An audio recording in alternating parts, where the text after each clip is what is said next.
Bonjour à tous, donc Laetitia Adélard, je vais faire la présentation pour mon collègue Jean Castin. Donc on travaille actuellement sur un projet, donc le porteur et le bureau d'études Imagine, et on travaille donc avec bureau d'études Aqua et avec le CNRS de Guyane sur une étude un petit peu plus approfondie donc, de l'étude de la condensation donc, dans les parois des bâtiments. Donc on travaille en gros sur 3 territoires, Mayotte, Guyane et Réunion. L'objectif, donc, c'est de développer un outil de détermination du point de rosée, c'est-à-dire de la température à laquelle on va avoir condensation dans la paroi. Et en fait, on va essayer de travailler en conditions dynamiques. Pourquoi? Parce qu'il y a des outils qui existent pour les régimes permanents. Le seul petit problème, c'est que ça ne répond pas à tous les besoins. Donc, un petit peu le principe physique rapide. Une paroi complexe, donc on va avoir une paroi lourde ou bien une paroi légère. On va avoir un isolant et on va avoir donc un contexte climatique. Donc on va avoir une température extérieure et une humidité extérieure. Et de l'autre côté, donc à l'intérieur, ce que vous souhaitez, fonction de votre comportement, c'est-à-dire la température interne et l'humidité relative interne. Là-dessus, si j'étudie donc, ce qu'on appelle les pressions de vapeur, c'est-à-dire en fait la quantité d'humidité qu'il y a à l'intérieur de l'air, en fonction donc, de ces deux conditions, eh bien, on a donc un transport donc, thermique et un transport donc, de quantité d'humidité qui se produit dans cette paroi. Et dans certaines situations, eh bien, on peut se retrouver avec des zones où la quantité d'eau en fait est telle qu'on arrive à saturation et donc on arrive à condensation au sein de la paroi. Donc tant que ça se passe dans un mur, ça va à peu près bien, on arrive à gérer. Par contre, quand ça se passe à l'intérieur d'un isolant ou alors quand ça se passe à l'intérieur d'une paroi, eh bien, on peut se retrouver avec des dommages. Donc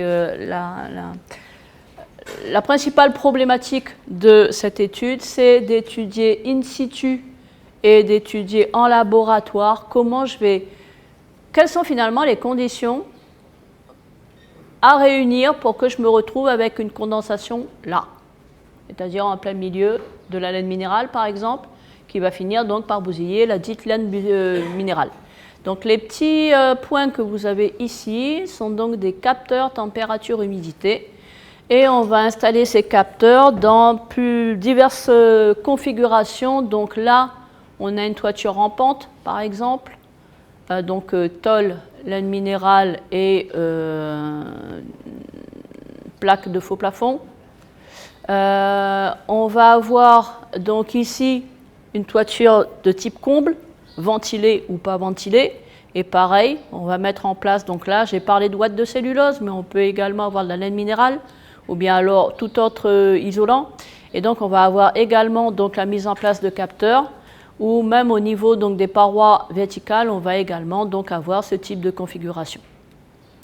Donc on a testé on a testé donc, sur habitation standard, plaine des Palmistes, 1200 mètres, où là on s'est dit vraiment on va avoir de la condensation, mais également Saint-Pierre, 400 mètres.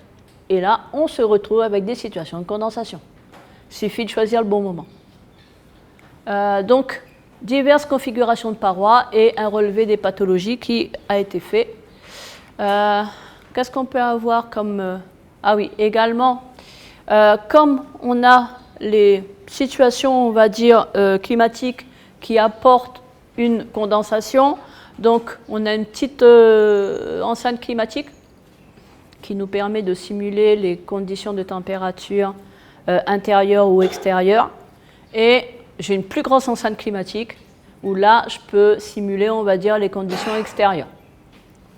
Et donc le jeu, c'est de prendre des petits échantillons de parois, 40 par 40, et d'imposer des températures et de l'humidité et de regarder comment en fait se produit le flux ou la migration de l'humidité à l'intérieur de cette paroi. On a testé et on va tester, parce qu'on est en plein dedans, on va tester des isolants standards, donc laine minérale, qu'elle soit neuve, qu'elle soit vieille, de la ouate de cellulose, de la fibre de bois, du polystyrène. N'hésitez pas à nous proposer tout autre produit si vous le souhaitez. Donc là, on a travaillé sur une toiture en pente. Les résultats que l'on a là, c'est pour Saint-Pierre et c'était pour les quelques jours après le cyclone Garance. Donc, on a de la pluie. On a de la pluie à un tel point que... non. On a de la pluie à un tel point que... Alors, ici, j'ai la courbe d'humidité, ce n'est pas celle qui va m'intéresser le plus. Les courbes qui m'intéressent, c'est la température d'air à l'intérieur de la paroi et cette courbe-là, qui est en fait la courbe de point de rosée, température de rosée. Et quand la température de rosée rejoint la température d'air, à ce niveau-là, par exemple, j'ai un risque de condensation. Alors, je dis risque de condensation parce qu'on a juste un effet graphique, ce n'est pas exactement la même température, il doit y avoir 2 petits degrés de différence entre les deux. Donc, en théorie, on n'est pas en condensation. Sauf que, si jamais j'ai une toiture au-dessus de cet isolant et que la température de l'atoll, quand il va pleuvoir, va chuter d'un coup, je vais me retrouver à avoir une condensation au niveau de la toiture. Et si jamais je n'ai pas mis un pare-pluie correct, eh bien, je me retrouve avec de l'eau dans la laine minérale. Donc attention à la mise en œuvre, et ça, je précise que c'est pour Saint-Pierre, 400 mètres, où normalement, je n'ai pas de condensation. Ici, on a essayé de faire la même chose donc, en laboratoire. Donc, on a imposé une température. Donc, on a essayé de faire dans les hauts. Donc, on a imposé une température à l'intérieur, en paroi intérieure. Et on a laissé varier l'extérieur, donc 28 degrés avec une certaine humidité. Ça, c'est une paroi spéciale, mais c'est une paroi que l'on retrouve en général conçue à La Réunion. On a un parement bois extérieur, une laine minérale, un placo-plate intérieur. Et donc, du coup, on se retrouve avec une humidité qui augmente au fur et à mesure. Donc, en fait, ce qui se passe, c'est que le parement bois, qui va fonctionner comme un tampon hygrothermique, va boire de l'humidité jusqu'à ce qu'il n'en puisse plus. Et à partir de là, potentiellement, je vais avoir condensation au niveau de l'isolation. Donc c'est ce qu'on est en train de valider donc en faisant tourner sur plusieurs jours au niveau des essais laboratoires. Là, on montre également que finalement pour une paroi, la condensation ne se fait pas à un instant T. C'est-à-dire que je vais avoir, on va dire, un ensemble de conditions qui vont se réunir dans la paroi pendant le temps, de telle sorte qu'on arrive à condensation. D'où la raison pour laquelle on va passer donc, avec les stagiaires de l'Université de La Réunion, on va passer à une utilisation de logiciels pour pouvoir faire des simulations pendant le temps pour voir ce que ça donne. Voilà. On a parlé de la Guyane. Donc la Guyane, eux, ils travaillent avec des petites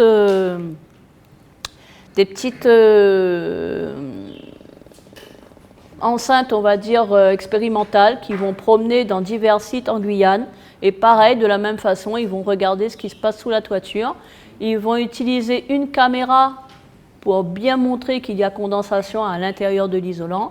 Bref, pour le moment, on est principalement en accumulation de données avant de proposer ensuite donc, des prescriptions et des méthodes pour pouvoir calculer et déterminer ces points de condensation potentiels. Voilà, merci à vous et à votre disposition.